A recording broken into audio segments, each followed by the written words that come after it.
عربی میں اس کے بجائے 3 آواز ہیں، سین، فے، صاد، 3 الگ الگ آوازیں بالکل. صاد صبر والا، سین اور فے، تینوں بالکل الگ الگ آوازیں ہیں. بس ایک مثال دے کے آگے بڑھ جاؤں. جب آپ درود پڑھتے ہیں اللہم صل علی محمد تو صاد و سین کا فرق رکھتے ہیں؟ نہیں ہو پاتا، ہماری مادری زبان نہیں ہے. اور دونوں میں کیا فرق ہے؟ صلی اور سلے میں کیا فرق ہے؟ صلی کی معنی ہے پروردگار رحمت نازل کر، اے پروردگار ستائش فرما، ثنا کر، معرفی فرما. یہ ترجمہ عام نہیں ہے، بس کر دوں گا جو عرض کر دوں.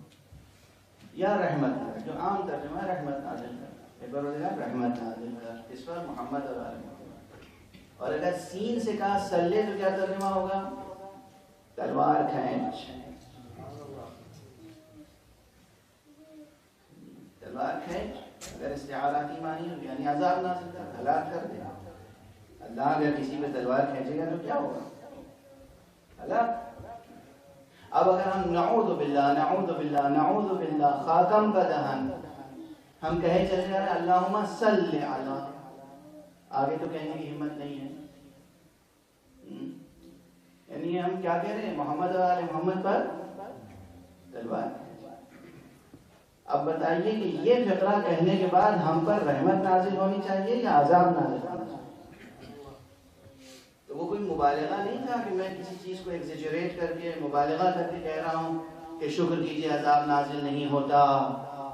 اب واقعاً شکر کیجئے کہ دعا قبول نہیں ہوتی، عذاب نازل نہیں ہوتا.